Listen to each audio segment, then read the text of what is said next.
on WGG podcast and a fight with my boss. I say, tomorrow I'm opening my own company. And I believe so many... about HR, sense of success, about, I think, the most also just interesting topic about how marketing and the real estate fighting between each other all the time. Successful brokers who've really done so well. And they themselves are successful brokers for a reason. So hello, today we on WGG podcast, and today we have Duaa Mourad. I think she's encyclopedia of Dubai real estate market, mostly about off-plan, and she tells us more about herself because I don't have additional words to say who is this person, really with a really great and comprehensive approach with about real estate market. So Duaa, hello, thank you for today, for participate today in our podcast. Hi, Anna. Thank you very much. It is always a pleasure. Thank you for the humble and I would say great introduction. I just wanted to, first of all, say the encyclopedia came just because of probably my experience. I've been through a lot during the last 25 years. Yes. And hence the experience is popping up. And of course, I've been always known as the person who's sharing information, sharing knowledge. And from that concept to the idea of training others and building my own simple workshops to help newcomers or in any industries, not necessarily real estate. It could be real estate, hospitality, tourism, banking, you just name it. So I'm glad to be here today to introduce everyone about myself a little bit. And of course, I'm all yours. Yes.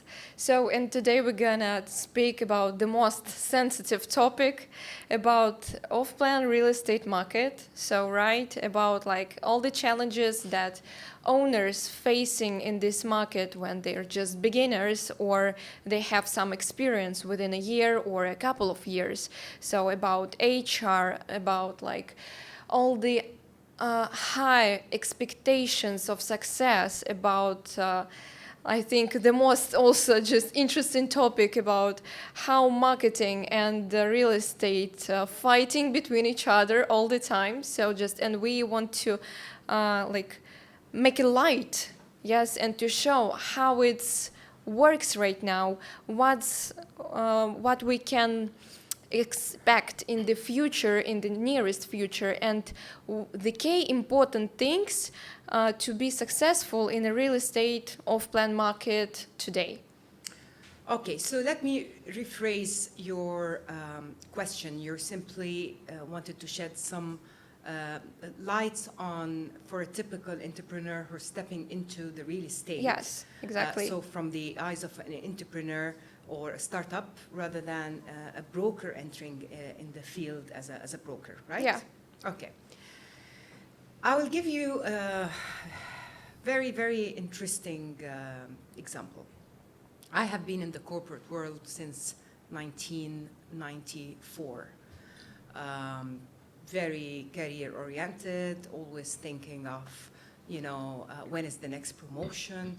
And it wasn't in real estate only. I've started with banking and I've moved around. And at that time, I was like, one day I'm gonna just open my own company. As a matter of fact, every time I have a fight with my boss, I say, tomorrow I'm opening my own company. And I believe so many people can relate to this. Now, as you grow, you mature, and then you realize that things are not straightforward, and it's never greener on the other side. So I must admit that I've been very content with my career movements, stepping into different positions, different corporate positions, I would say, from zero to executive management, and I've traveled around. But then I decided that maybe I can start opening my own business, which is a brokerage firm, since my main domain is real estate. And then I myself realized there's so many that needs to be considered, whether, the first thing is always about hiring the right team, and then hiring the right back-end team, and building the synergy between the right and the front and the back end.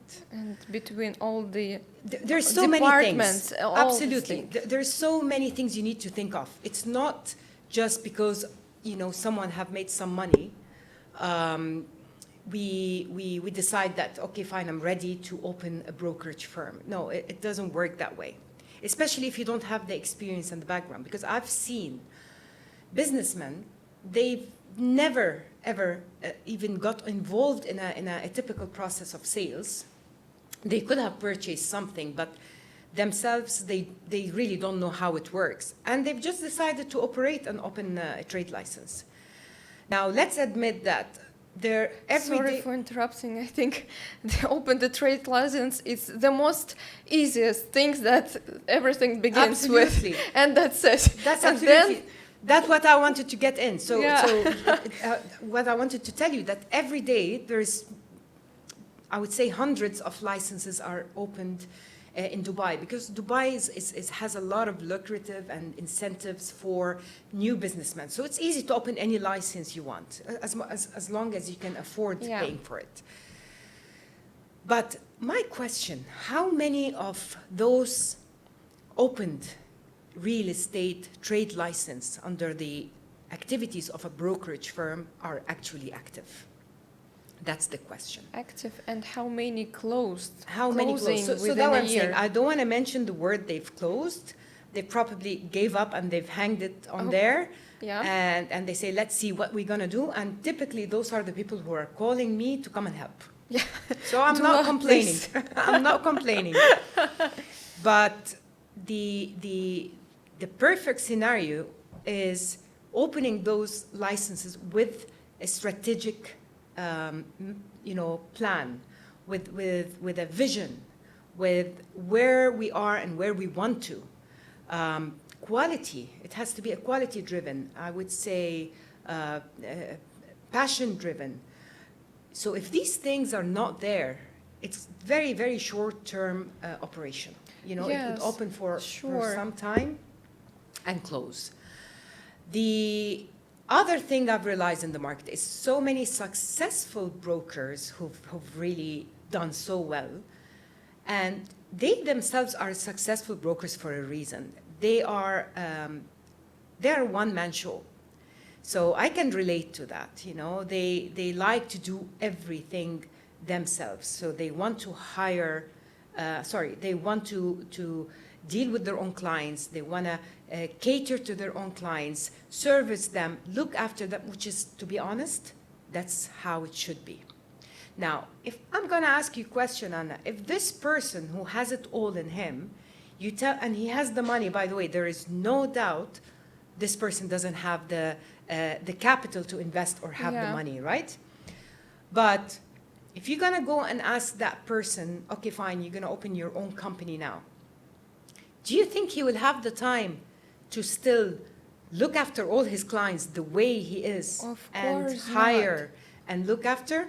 Of course not. First of all, he needs to build a trustable team, and strong team, because otherwise it will be total mess. Because in my work, I'm always facing with this situation when broker just only one and trying to hire someone, at the same time managing marketing, trying to hire some marketing teams, just even freelancers and so on.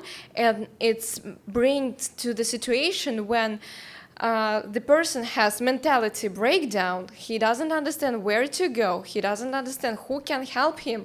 And also at the same time, he needs to closing deals. That's crazy. And it will not bring anything good at the table in the end of the day. So again, what does this tell you? It tells you it's impossible to do everything and still deliver with a quality, number one. Number two, from my experience dealing with so many brokers, and I've been there as a broker, and I've been there as a sales director, and I've been there as a VP, having done most of the designations, let's say corporate designations, I know one thing: a broker will always be selfish and possessive about his clients and deals.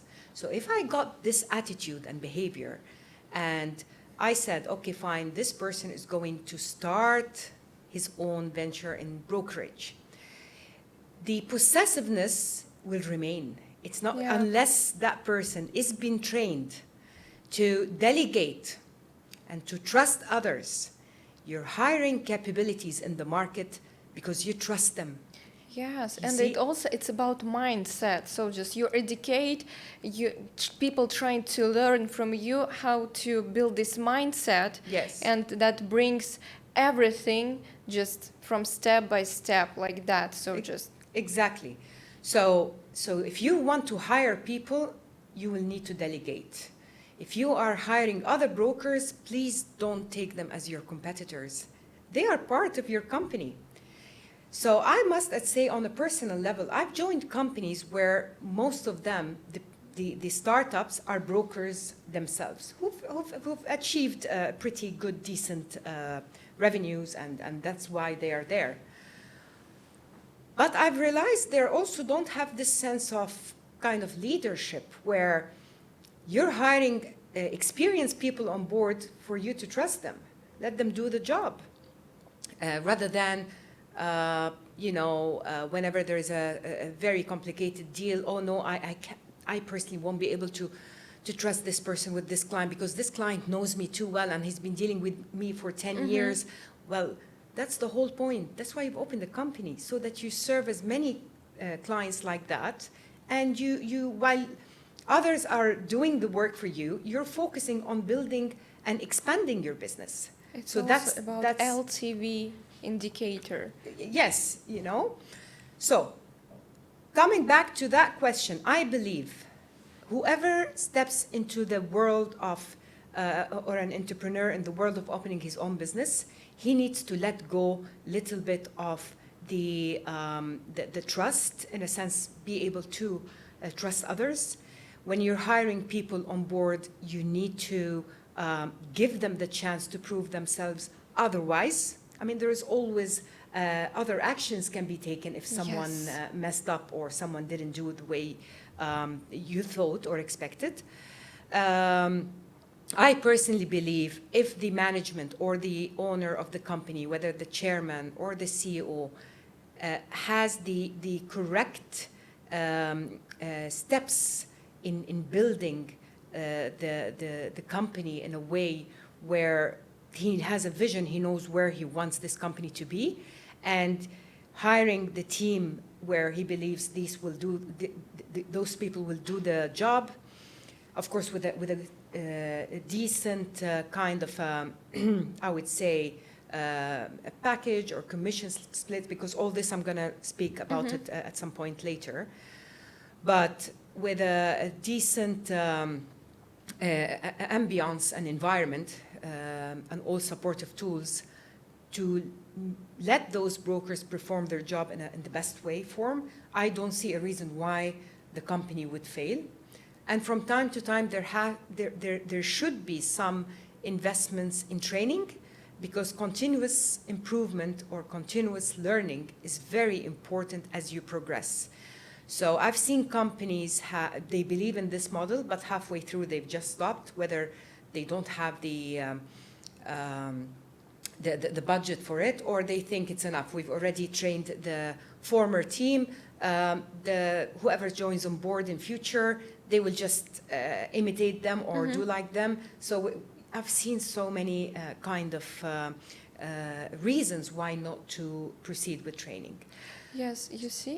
And what owner needs to do when, in case, for example, he trusts his team and he has some another businesses and he doesn't have time to build everything, all the systems inside his real estate company, and, for example, give a rule to their brokers. But in this case, what decisions can make these brokers, because some brokers doesn't understand how does digital marketing works, and so on and so forth. And at some stages, they can ruin some things that need to be finished to build. I mean, just when the processes that you're trying to build, like related to marketing and so on, and they trying to ruin it because they don't understand, because they never faced with that, or they have some specific opinion about something. And what owner needs to do in this case? Okay, back to the same word is trusting, okay? And trust is a major issue here. Like it's lost, I always say the business doesn't continue, which is very, very a fact. Now, in referring to your question, communication is very important between back office and front office. That's why most of the successful organizations, they do something called daily meetings or huddles, I would say, kind of a weekly feedback reports. It's very important to address every department's concerns and pains. And at least once in a week, the CEO or the owner must sit with those departments. I'm against sometimes too many meetings, because some of them are ineffective. It's ruined work. Exactly, and it's taking so much of your work. Yeah, thank time. God.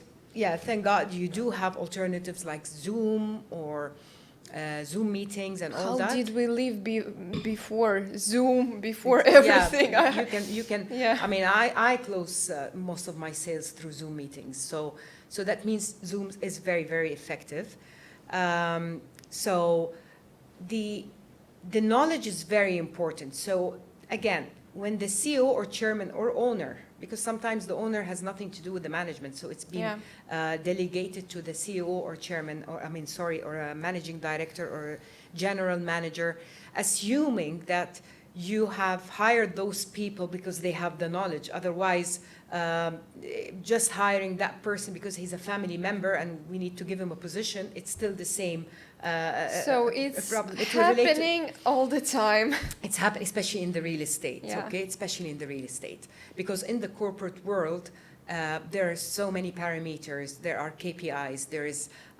There are a standard way of interviewing. There's proper interviewing systems that, before hiring someone in the corporate world, whether international organizations or local organizations.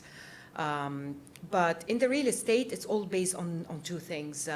How many deals you've closed in the past. So I always say not everyone closed many deals in the past means he's a successful broker, or it's about time now that he starts his own business.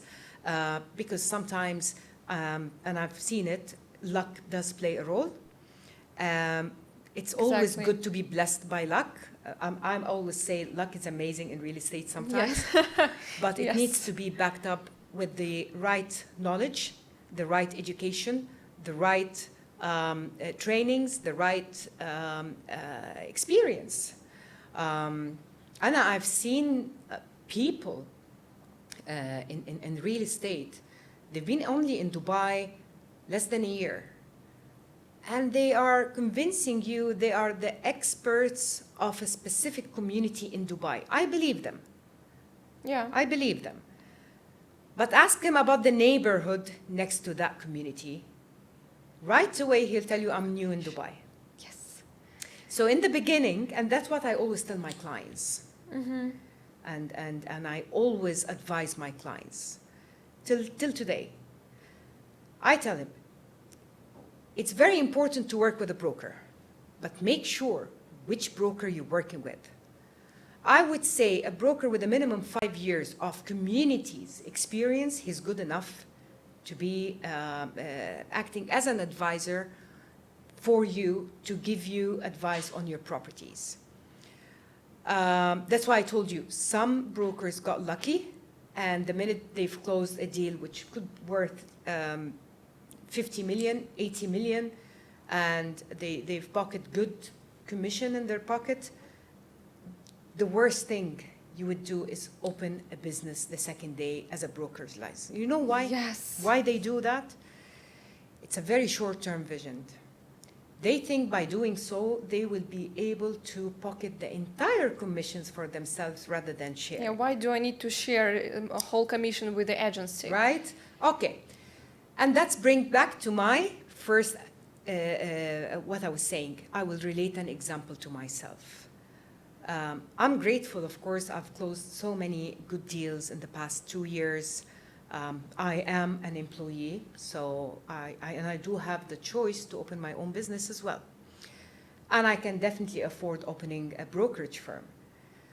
But because I have the passion of training others and training people, I realized that there is no way on earth I will be able to be a broker, owner of a company, and a trainer. It just doesn't work.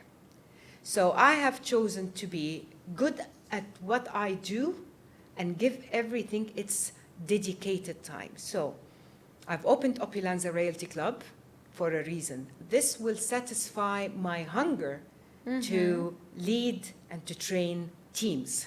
So instead of me having my own team that I have to hire, and then they leave, and I hire again, and then they Train leave again. and train again, I would rather leverage on that. I go train and give, and of course it's a paid services, so it's equivalent of very much if I'm hired on a full scope, full time as a leadership in an organization, because typically you would be hired in a company for a salary. And of course, plus commission. So what does this salary is for? Why are they paying you a salary? Why commission is not just enough? The salary is for you to lead and develop the team. So that's your responsibility as a management. Now, I've applied this model on myself, and I said I would give my time as a broker to all my clients, dedicated clients who's looking for buying or repeating business with me.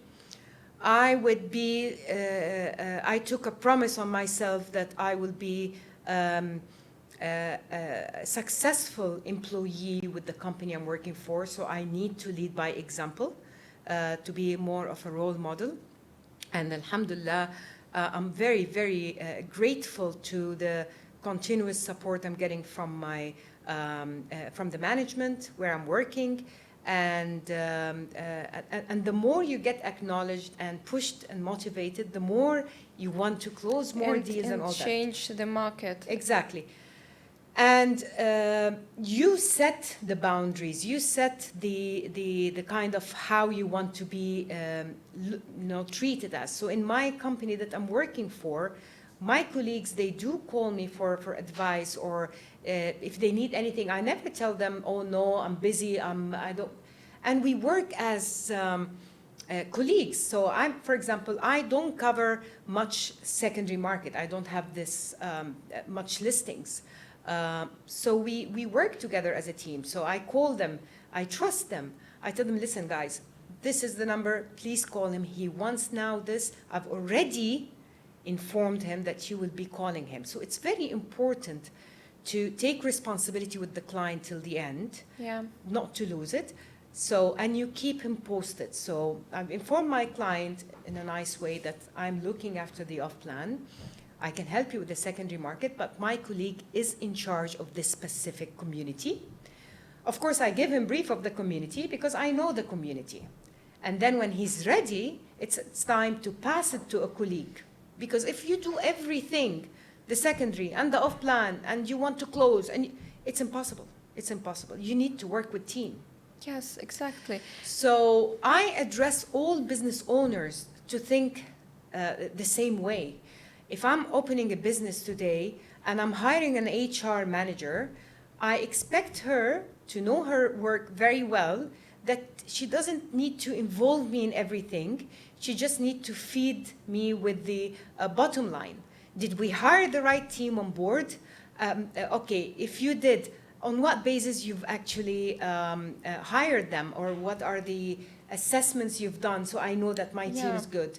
If she said, oh, trust me, I've done this and that, and they are the best on board, that's it. No more questions. Let's start looking at the performance. Yeah, so just now, and we are turning into marketing, so as well, because also at what time they owners have to hire a marketing, for example, I have like different opinions, and I want to listen your opinion. So at what time owner should hire marketing in-house, and at what time he or she, doesn't matter, need to outsource it. Yeah, just busy days. Yeah, outsource it. So, and what indicators needs to show him that he needs to make this decision? Okay, first of all, Anna, I would like to congratulate you on working to get the correct message across. And that's why we always say about, cultural differences, and we all come from a different background. And that's a typical thing which is beautiful about Dubai. It's a cosmopolitan. It has all type of nationalities. Yes. Right? So having addressed this particular thing, this is one of the common reasons why sometimes communication fail, because everyone has their own style to convey a message. But if you are not open to accept and understand and give that kind of time for the other party to speak, this is where always the conflicts and clashes, and then at the end it's just you realize it's useless. Yeah.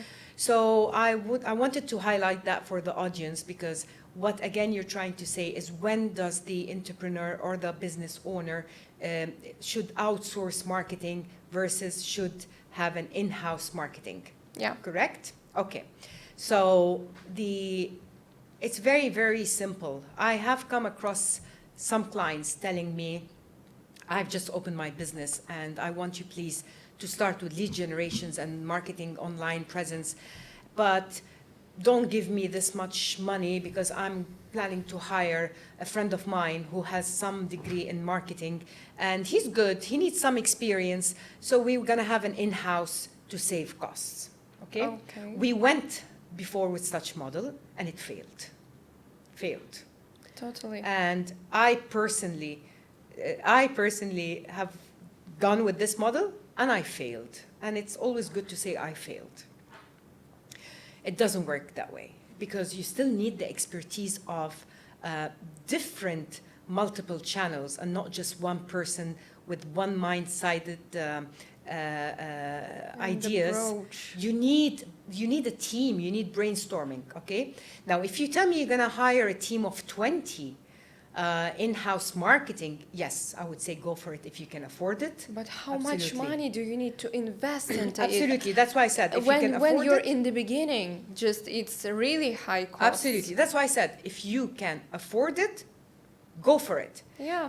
But who are these people? What's their background? Have they worked on real estate models, or they are from a pharmaceutical or health care domain or banking? Because it's a completely different approach, you see. But you can hire one or outsource one digital marketing and agency who been doing this on daily basis for multiple companies, so they know it all.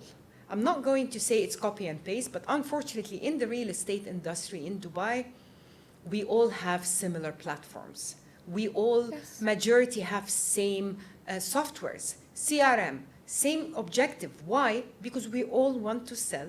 Yeah, and some of unique selling points of, for example, brokerage team or company can be personal branding. This is the one thing that, okay, you can show your real approach, your attitude to clients. You can show your experience, your personal experience, and tell the story, of course, because people trust people all the time. Yes. So, and only in that way you can build these trustable relationships with your potential clients and sell. Only that way. And of course, after post-selling services to make and all the stuff. So, and also show your face, because I also faced with this type of situation when people like team owners doesn't want to show their faces, but how will they sell if we have only, for example, in our social media or just company profiles and so on, only Okay, property, pictures Yes. of Dubai, everything. But where is Yes. people? With whom I'm Because- speaking? See, I'll talk to you now as Duaa, the trainer who understands. I cannot blame a chairman or an owner of a company. He could have a little bit conservative, shy personality. And shy is not bad at all. Some people are shy. Some It's people normal. are, they have it all out there. So again, we all different. But I do understand the message you're trying to say is, how could I promote your company if I don't have a picture of you or something to relate to the company? Some people will tell you there are so many successful online business and no one really knows who are the owners behind. Okay, so that would be a typical answer coming from someone who really doesn't want to be in the spotlights. But again, I would go another way of it. Delegate for me who will be the spokesperson who you want him to represent the company. Because people trust business only that is having a human being behind I would say the pictures. There's someone you need to relate to. So, because it's not an entirely e-commerce business. I'm not talking about companies like platforms like Amazon or Alibaba or... Well, we don't need... It's not, right? It's a real estate. So people would like, or clients would like to see three things. They want to see about us, which is who is the company, when was it established, and who are the management behind it. The second thing, they want to see real pictures of properties, if it's of course secondary market, and that's thankfully it has been regulated by Dubai Lands Department recently and everything now to reduce fake listings and all that. And number three, they want to be able to communicate with you when they need you. And as much as I'm a very big supporter of artificial intelligence and robots and all these type of things, sometimes I believe in real estate, no. Personal touch will always remain the key success for concluding sales. I have had occasions where I'm sending my clients brochures and everything, and I've had other examples when I've actually asked them to have a Zoom and face-to-face, and I've seen the face-to-face and Zoom worked much better. Not only that, the more I share who I am and my social media and my Instagram, and even my friend kept telling me, stop talking about yourself. I'm like, you know what, it works. Because the more they get to know you, the more they build that trust. Come on, you're taking people's money to invest it, and they're miles and miles away from you. They have to know about They need to know. They need to have that experience. comfort zone, that this kind of comfort that if I come to Dubai at any point, I am sure that Duaa will be still there. Yes. This is the problem. This is the problem, is you buy with a particular person, and just in a month's time, this person left the company. Okay, so who's looking after my deal? Now, unfortunately, because the deal is already closed, so it jumps into something called after-sales support. Yeah. And I always say, if the after-sales support is very poor, I would say, oh, my client, poor him. Okay? So we probably deviated from the main question also that you've asked, which is the entrepreneur, when can he outsource versus in-house? So I wanted to tell you, the in-house, sometimes it's good based on who am I hiring. The outsource, it's more, it opens more out-of-the-box thinking. The outsource are responsible for the outcome because you've taken a project. It's a responsibility that you find out from the client. You manage his expectations. You minimize errors, and of course you take accountability. That's the main difference between outsourcing and in-house. In the in-house, if the guy did something wrong or whatever, he knows the worst what can happen to him. He'll be fired. Or he might as well just resign before the problem is discovered. This is the problems that's happening with in-house marketing sometimes. And in-house marketing does have a little bit of consequences. So sometimes if good leads are generated, you know, and that person decides to quit, you've lost your potential leads because you never know where this person is going. Yeah. Now, when you tell me, okay, what about when is it with a company? Same thing can happen. Well, with a company as a B2B, there are NDAs and there's so many things. If discovered, of course, there will be legal actions. So you see, I can say a bit more about that. So just, for example, when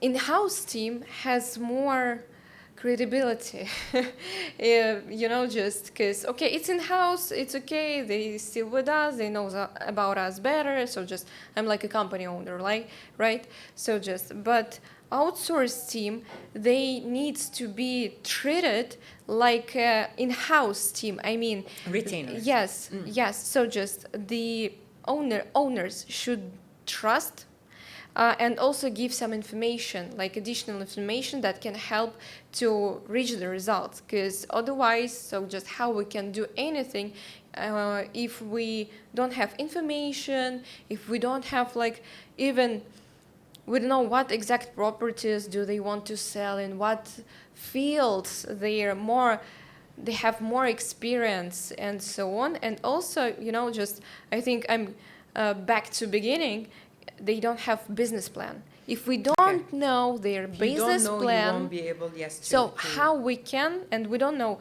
what's the pipeline they want to have after 3 months or something, the owners even don't know. I don't want to blame anybody, of course. I'm just sharing some stories that I'm facing also, right? So just, and it's better to share a real plan, real guidelines, okay, just to be like kind of a friends. A common ground guidelines, so both parties. Yes, exactly. See, I'll tell you something, Anna, it's never straightforward. So there will be always, you have two ends. You have the client and you have the vendor, let's say, in this case.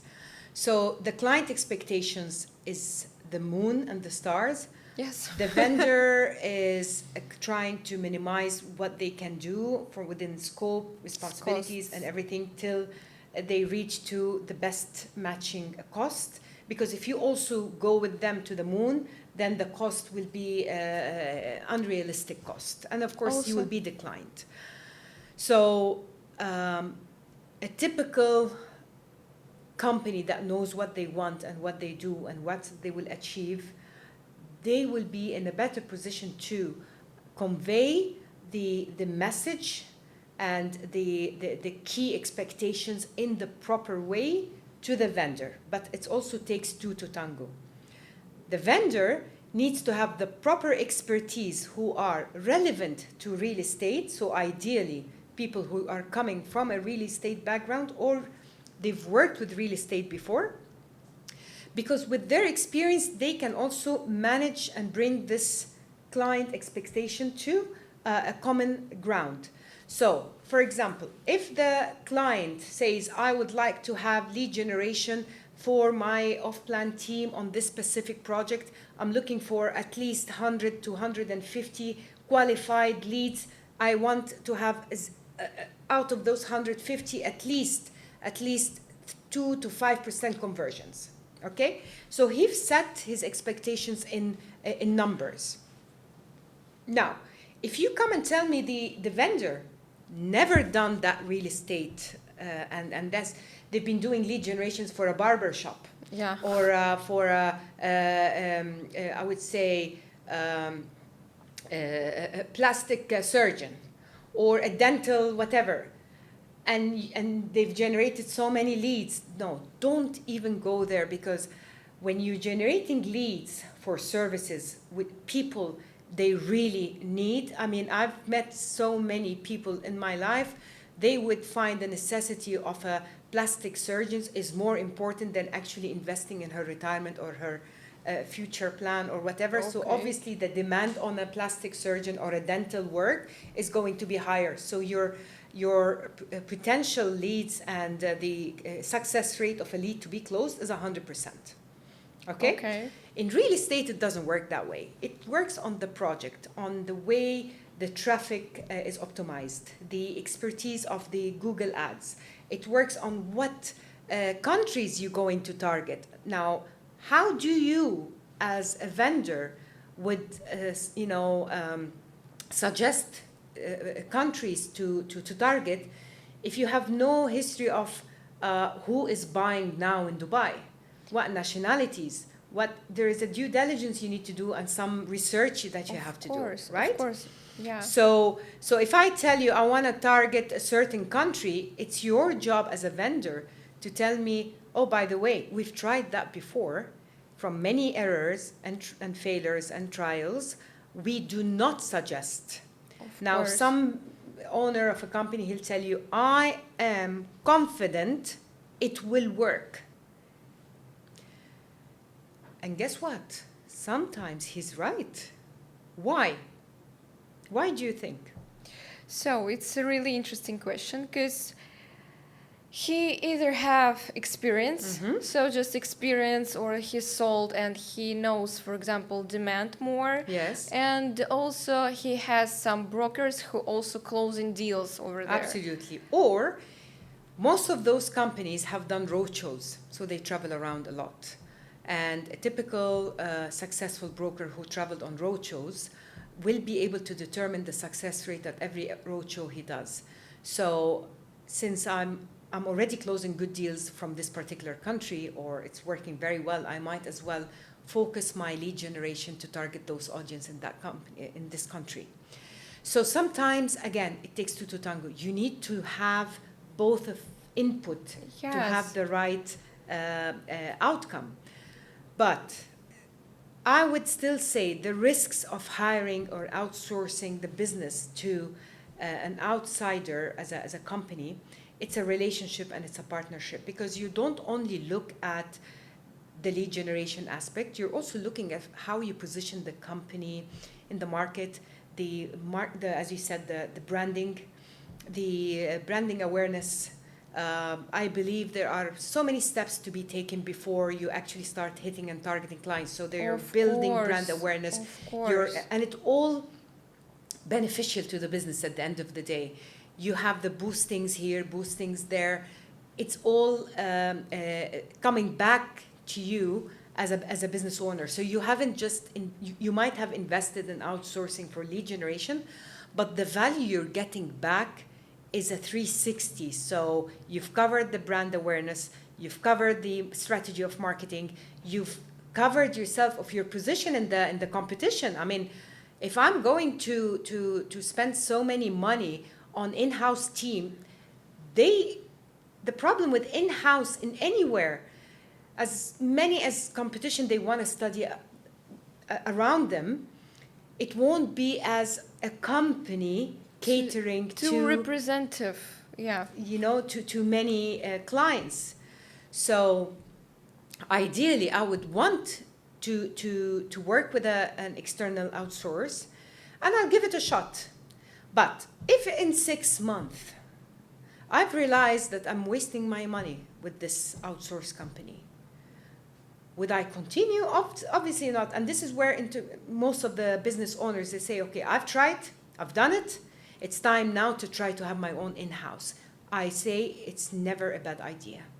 You need to also try alternatives, and then you compare what worked and what not. And also you can take some good things from like agency, for example, some examples, some rules or regulations, because it's experience that you can share, that you become wiser and wiser.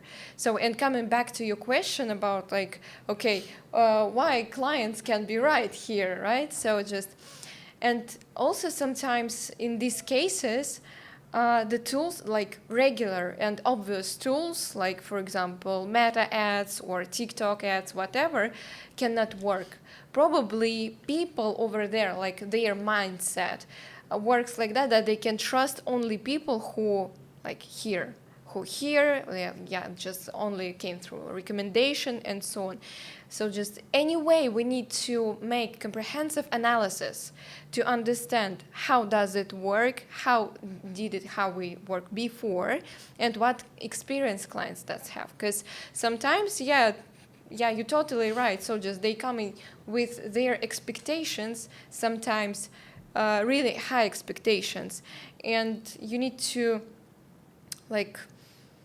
be sure that we're on the same page and we are working together and we're trying to build this infrastructure together for the future results. Because without infrastructure, we cannot do anything.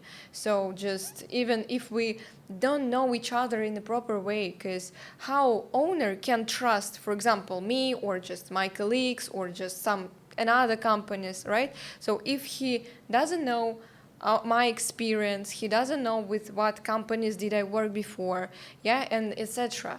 So, and I just mean that the relationships between also broker and client, or the owner of the company and marketer. So just this is the really important thing. So I'll give on my own. Yes, I'll give that. sure. I've been for 15 years working on my own with the mentality of the typical entrepreneur who, I'll do it myself, and I failed.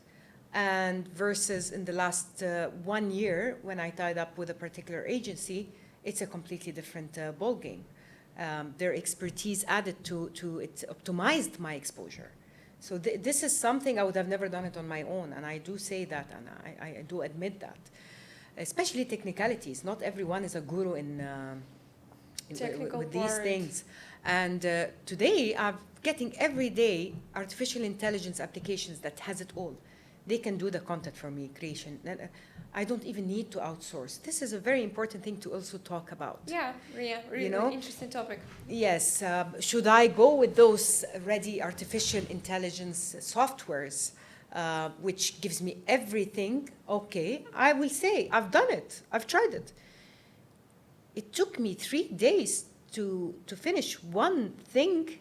Yes, I've saved money, but 3 days to finish one thing or small job versus I give it to a marketing person, and it's done professionally and just difference. But let's go back to what you were talking, and then we need to definitely talk about those points quickly at the end, like as an advice. So I will be looking at one by one. And, okay. So what can you suggest to business owners, in the beginning? What do they need to stick on in their way? The first thing, there has to be a plan, okay? Some business owners, they decide to proceed with the investment to open everything, and then they say the plan will come after. And some have been planning for years, probably I'm one of them, before I came up with the idea, and then I came up with the logo structure. How can I start? It's all been hidden for the last 2 years. And then all of a sudden, once everything, ready, this is where I realize it's time now to launch my idea. So launching an idea, sometimes it takes 2-3 years of hard work in the background, okay? So when you see something finally good online, it didn't start in one day. Yeah, exactly. And sometimes, and I've seen it, companies opened everything, and for the last 3 months, the website is launching under process.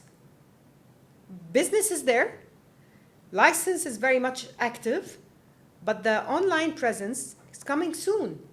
As a matter of fact, there are quite some companies, I have, put like a flag on it to see how long that coming soon is coming. And every time that soon is coming, it's never coming soon.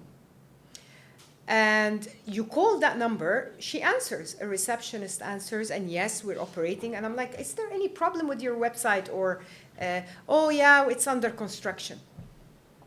And then, the funny part, after a couple of more months, number is no longer working. Oh. And after a couple of more months, you realize the business has been sold to another company and now it's operated. Why? Because whoever decided to open a business immediately, it was a rush of moment. And probably there was some offers and he wanted to grab the opportunity. Or it was a one-time, short-visioned transaction, and that's why he doesn't need the company anymore. So my advice, have a plan, strategy, put down what's the investment or the cash flows you're planning to invest or inject in this company, at least for 1 year. Some people, they open the business and after 3-4 months, they give up because they realize the turnover of the investment is declining and it's not what he expected. I would always say real estate business needs time. Whether you're buying a property as an investment, you need to hold on to it. Or you're even opening your own business, you need to be patient. Why? Hiring a good team on board is very challenging. Yeah. As much as I'm open to hire fresh people in the market, but I also don't want to be a kind of a parking lot where those freshers, they just want to get into a job to be able to use my platform as a temporary solution till they look for a job that will pay them a salary. Because you're aware, most of the real estate business, we do not pay salaries. It's all a commission structure. Only management and leadership roles would have a kind of salary. But having said that, nowadays in the real estate industry, in most of the companies in Dubai have introduced the salary, I would say startup kit type of thing. So to start getting some good brokers, at least educated, they have their own cars, because you need to have a car if you're in this business. I mean, it's highly suggested, obviously.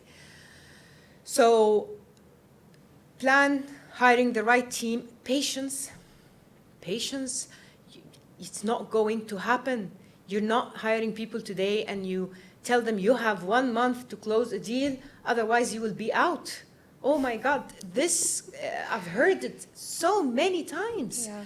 And instead of you're motivating your own team on board, you're destroying their inner motivation. I mean, to be honest, it happened to me. Imagine, in my seniority level, I've joined some companies and every day I'm hearing from my manager, if you did not close something with your team, you'll be out you will be out. The word you will be out, you will be out, you will be out. I believe it does damage more than it actually builds, And even if the person or the broker is very successful and he's planning to close good deals, he will think 10 times whether I should be closing it in this company or should I just resign and I go join a company that believes in my capabilities. No, this is the ugly truth, unfortunately, Anna. Exactly. I've seen it. And this has happened to me. And this is where I decided my next step is going to be, I will choose my employer. You see, choosing your employer, I've completely shifted the whole concept. It's usually the employer choose the company. The employer or the company choose the team or the brokers or the candidates who will be joining them. I believe the smart way is the candidate to choose the company that they would like to be associated or working with. Because having said before, it's never greener on the other side. It's my responsibility as a candidate to look for the right company that fits me and to manage my expectations from the beginning. And it's the company's duty to, when they're hiring people on board, they should be as genuine as possible. They should be patient to manage expectations. Let's say a typical period you should be giving to a broker to start closing I would say a minimum of 3 months to 6 months. And that's why the rules here in Dubai for the labor office, 6 months, it didn't come out of nowhere. It's strategically been decided because it does take 6 months to start seeing the fruits of your hard work, you know. I have a question. Yes, please. I have a question. So you also like a RERA partner and like DLD person. So what you can say about like nearest future? So what do you think? What real estate companies can expect according to like market, how it's changing, about hiring team, what do they need to do right now to be successful in the nearest future? Okay. I'll tell you something about UAE and Dubai, and that's something I do respect, and I love the way, the vision of the leaders here and how things are working. When you see any other country in the world that are doing real estate, you will see it's very limited to the domain of the brokerage or the real estate companies contributing to the success, and sometimes it's all more of that small circle, okay? In Dubai, having the Dubai Lands Department involved, and of course, RERA regulations, and the support from the government to always give the best services and being innovative with attractive incentives for the investors to come in. You see, everyone is working in a synergy, in a way to make that whole entire system of real estate profitable. So it's not like a particular company of brokerage operating on their own, like in some countries. It's, you know, you succeed for yourself, you fail for yourself. Here in UAE, they all work together to give that strong image that we are strong in real estate. Now, regardless of rumors, it's boom, it's bubble, to be honest, I might not be the best person to comment on this topic. I would always say the best people to comment on this topic, not an average broker, not an average or random person coming and just giving his advice. These are left to the experts, the people who are expertise in this subject matter, analysis, they have tools, then they can give their opinion.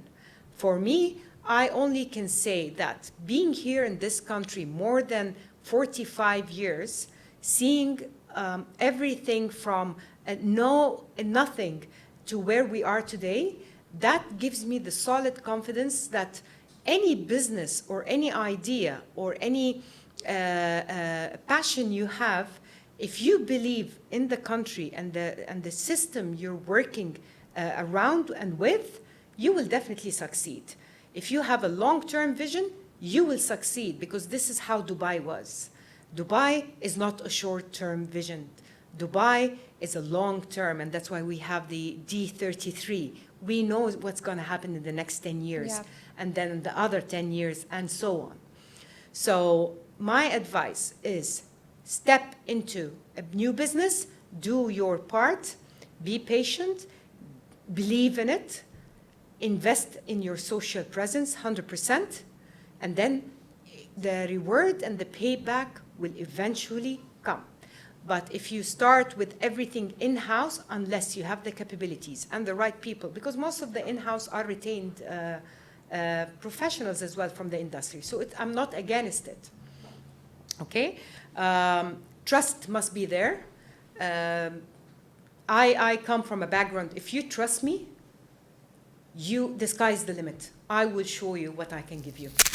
Okay, Duaa, I want to come back to the question, like you did said about departments that have to be in a real estate company, and also some additional information, additional advices about like how do they need to be built, what's the system, and how to manage all this stuff. Okay. So Anna, it's definitely, there is never a one answer to that. Of because course. every company has its requirements, so it's never one size fits all.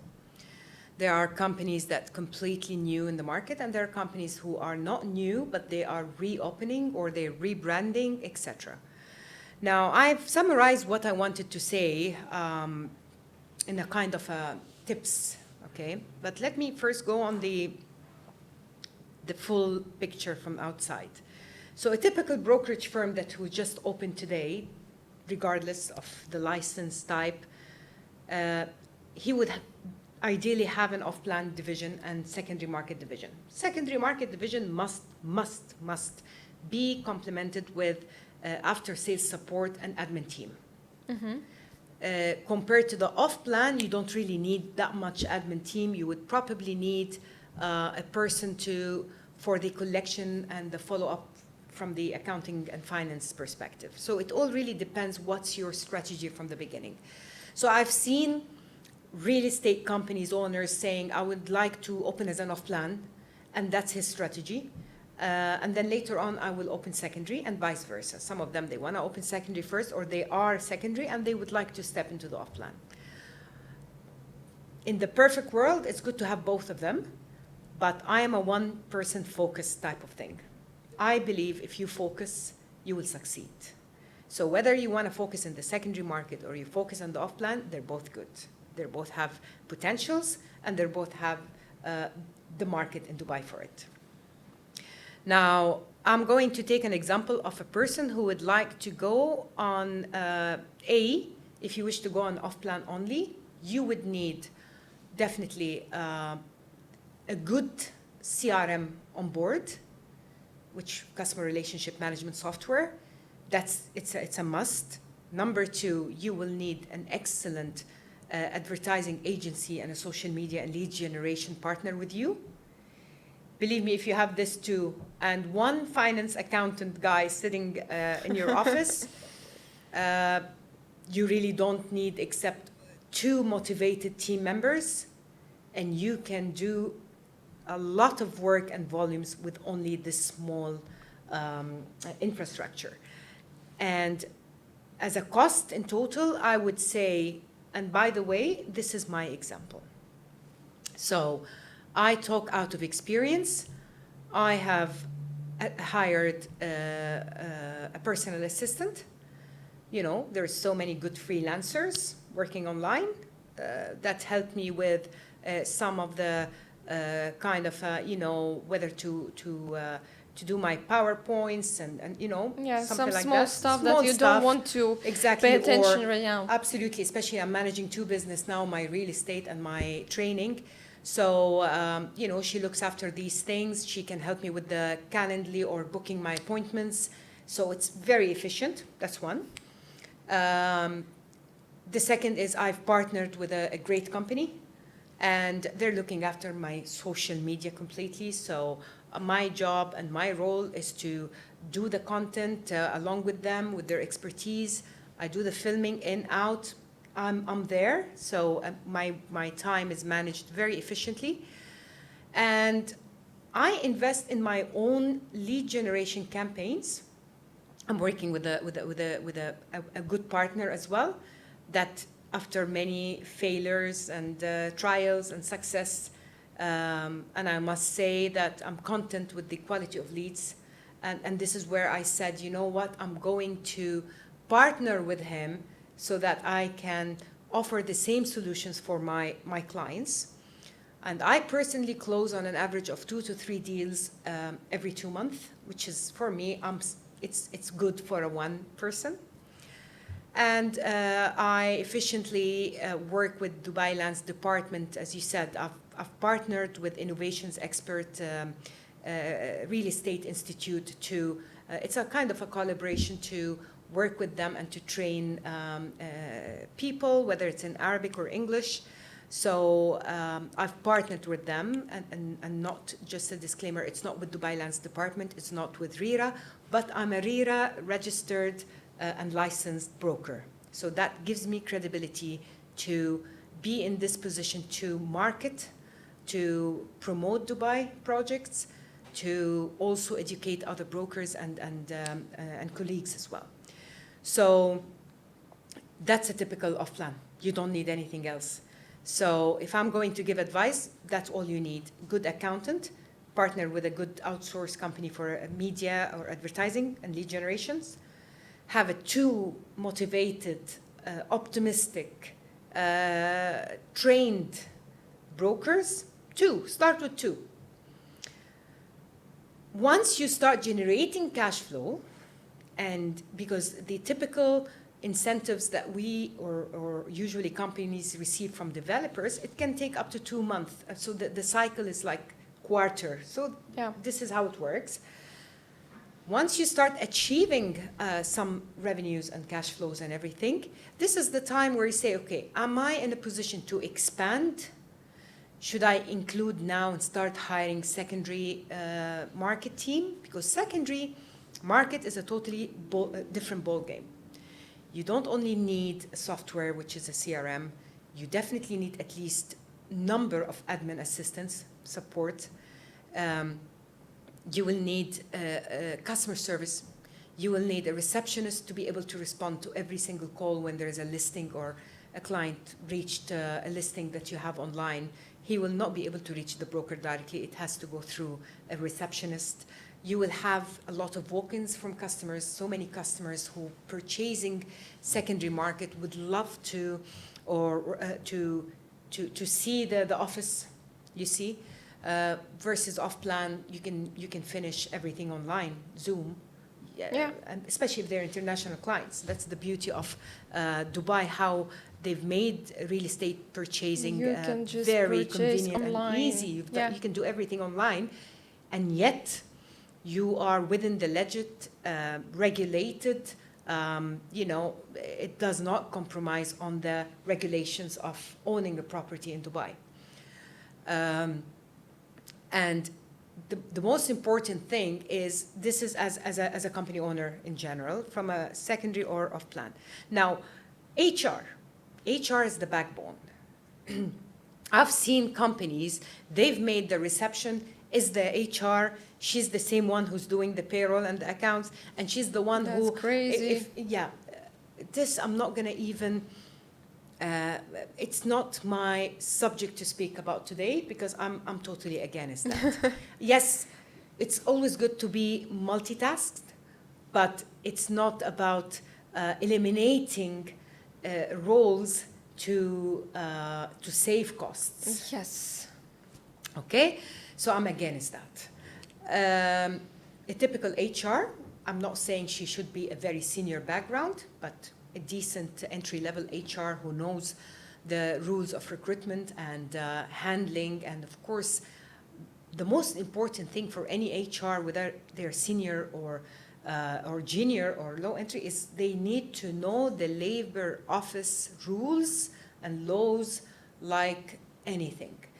If I'm registered with RERA and licensed by RERA, I've learned the book of RERA. If I want to be a successful HR in any domain, not just real estate, I need to know the laws that I'm working around with. Okay, so this is a must. She needs to understand what's real estate, how does it work, and to be honest with you, people over there. Absolutely, I was so many times interviewed by HR people. Really, they don't even come from the background, and they are going by the books, and sometimes it doesn't work that way. So what happened is the candidate is lost in the interview. You either feel you're very underrated or undervalued, or sometimes you can ask questions and the interviewer doesn't know what to answer you because he doesn't know. Yeah. Let's face it. So if you're hiring senior people, make sure the interviewer is senior enough to have this positive kind of give and takes. I've seen so many people rejecting candidates just because they don't understand them. So they don't want to look bad. So, you're not fit. Thank you very much. We appreciate your time. We will call you. It's this type of thing. And believe it or not, it did happen to me in the past. I'm not going to deny that. And every time it redirects me to even a better thing. And sometimes it does shake your confidence. It does say, okay, fine, maybe something is wrong with me, maybe something is right with me.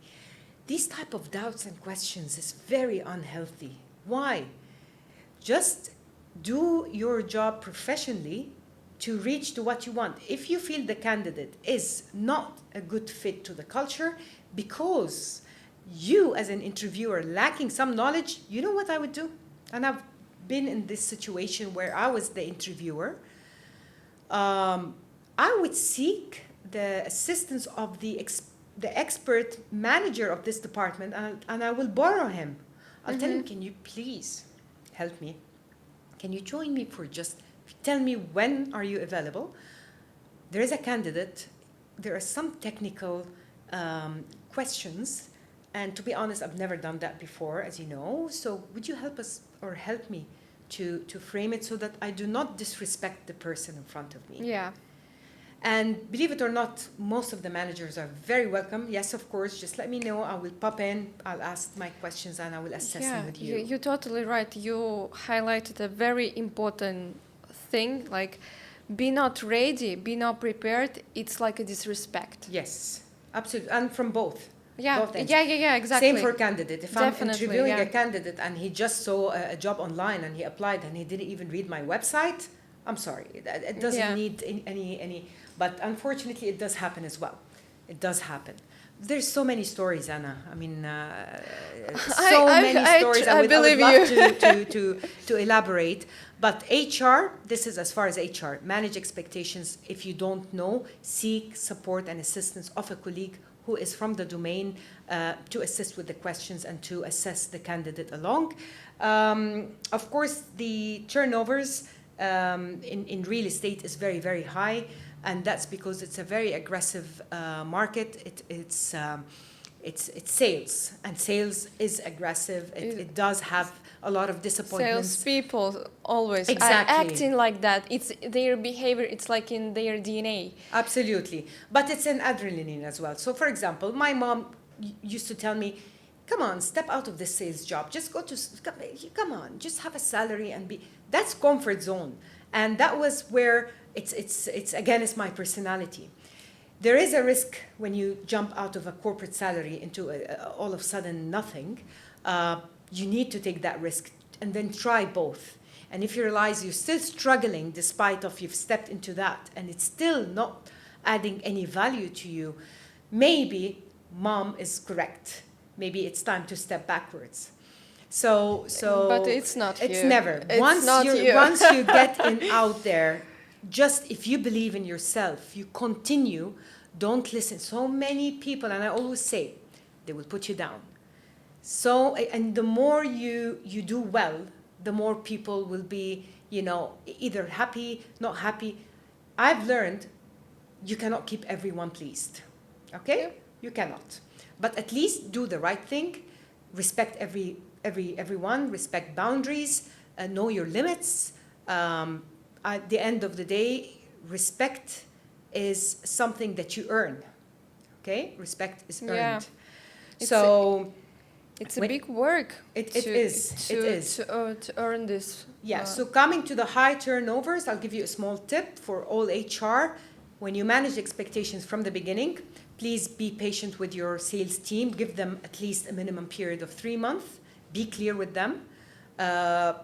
Yes, you will need to do their legal paperwork because following the rules and what the country says is one thing, and doing it in another way to save cost, by all means, I'm totally against that. When you do things right from the beginning, it's a karma, It's a karma. It's a karma.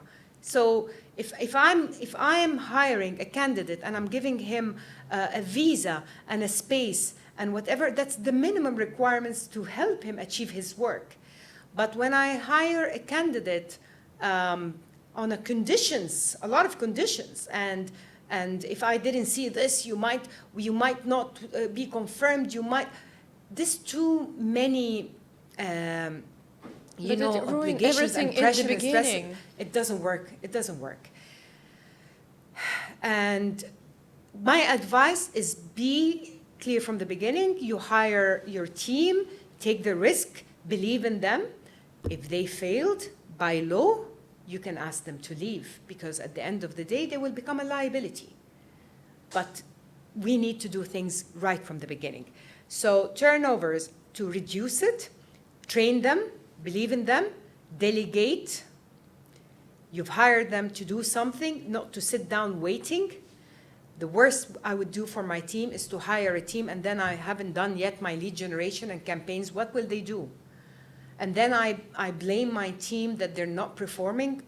They are working on the basis of receiving leads, and they do their activities, because a typical activity of a broker on daily basis is to do a number of calls, number of meetings, and when this adds up with consistent actions, that's the little picture. But at the end of the month, it adds up. I do calls every day, not only in the end of the month, because your actions today will affect on the result after Absolutely. 3 months, after half a year, and so on. And you have to do your activity. I always say, focus on the small activities, and then the bigger picture will show up. It's like a 1% strategy. Absolutely. Every day, 1% better. Absolutely, and it's not only in real estate, in everything you do in your life. So, for example, I've gained weight, and that's something I'm not ashamed of. I've gained weight in the last probably couple of years, and that's because I've shifted from a corporate to working from home and more independent, and that comes with consequences. Of course, you become very emotional eater when you know you're working and you're thinking. It does definitely impact. But when I sit down and say every day, okay, no, there is some certain activities needs to be done on daily basis, even if it's little small, because I know the end results eventually will show.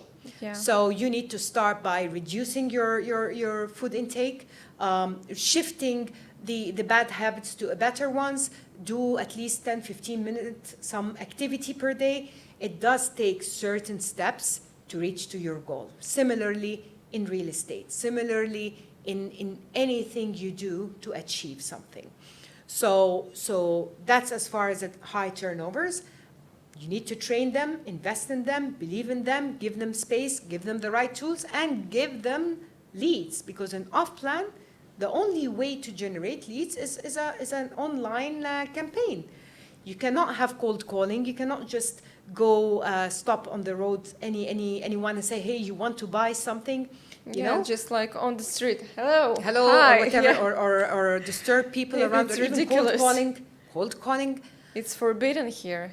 Well, I'm glad, because I was against it. There is a reason I myself, I mean, a lot of people say most of their business has come from cold calling. I believe them. But I still, sorry for interrupting, so I'm still suffering from cold calling, because some people just calling me and I'm like, these are the new ones. These are the newcomers. Because they're new in Dubai, so they might have not been updated, or maybe, but I don't blame them. I blame the company. I blame the company that did not educate those people. Yeah. You know, HR, there has to be something called induction onboarding. So, you know, you need to, it's a must. I've worked in a country abroad for 6 months. It was a short contract, you know. I had the first 1 week something called cultural onboarding, which I don't need to do anything but to go out, enjoy life, explore the city. It's fully paid tours, everything. Why? Why they're doing that? So I understand the culture that I'm getting in. Yeah. Right? The culture that you're in, you need to understand. You know how to deal with your colleagues, because they're completely different background, completely different language, and so it's cultural awareness programs. And that's what I highlight in every course I do, how important cultural awareness is.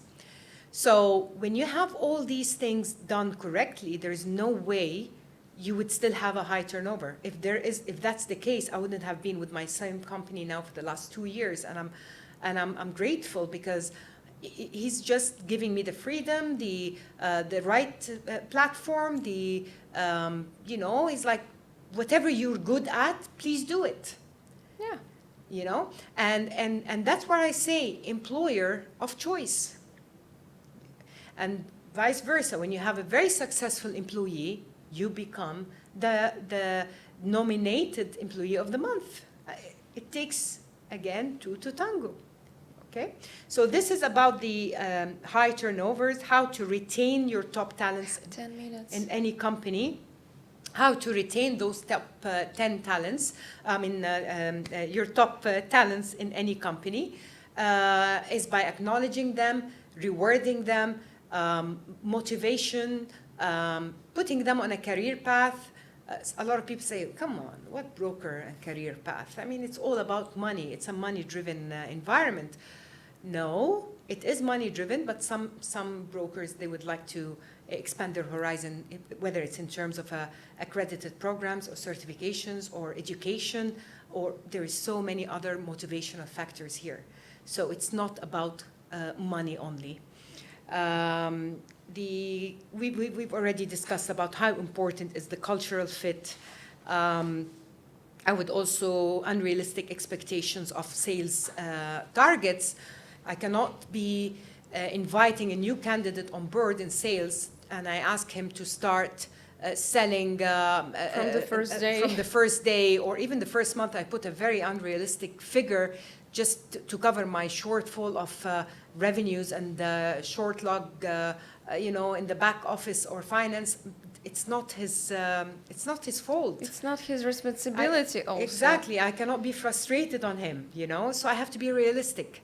And to be, from experience, a realistic figure is, I would say, for a starter and someone who's very new in Dubai, I would say to start with a minimum of one deal or one property per month, with no obligation what this property volume should be, whether it's a townhouse, whatever. It should go initially from the beginning with one property, and then eventually we can start translating it into a volume or a value. But one property, because that one property could be 10 million, could be 3 million, could be 1 million, could be even 500,000 dirham as a studio, it's fine. It's a sale. And then slowly, that broker will have the full maturity to start realizing how much he wants to be paid on a monthly basis. So they will do the math. It's something that comes inside. Absolutely. He will be driven. You see, I always tell them, don't obligate or force them. Leave him to close. Now, if 1 month passed and he did not do anything, give him the second. If second, nothing, this is where I need to visit that person. Hey, do you need help? What are you lacking? I mean, a typical good manager would have already triggered that from the first. But what happened is sales managers themselves and sales directors themselves, they're busy closing themselves. So there is no focus on their own team members. And this is where I'm also against. A sales manager or a sales director, his main focus is to focus on the team and build the team to generate that revenue. If you want to be working for yourself and closing your own deals, step out of the leadership and focus on closing yourself. And that's exactly what I have done.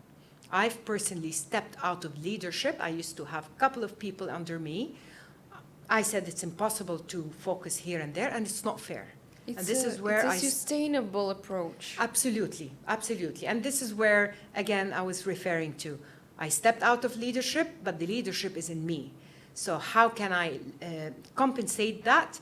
Is to transfer knowledge and train other team or sales teams of different companies, even if it's third parties or other brokerage firms or developers, with no conflict of interest. Because at the end of the day, being as Duaa Mourad with these companies is Duaa Mourad the trainer. I'm here to help. Being with my company that I'm working for, I am the senior successful broker. So I'm very, very pleased to always say I'd like to walk the talk and lead by example. If it didn't work on me and I failed in it, I should not apply these failures onto others. I have to succeed first, and then I transform it into models to help others either to follow my my steps, or to even be better than me. This is the whole objective of why Opulenza Realty Club combined with Duaa Mourad. Yeah, I think we've done. Thank you so much. Thank you for visiting us today. So it's a pleasure, my Anna. pleasure also. It's a beautiful ambiance, beautiful studio. I love the colors. So thank you very much for your time as well. And I look Thank you forward too. to more interesting topics with you. Yeah, thank you too. You're welcome.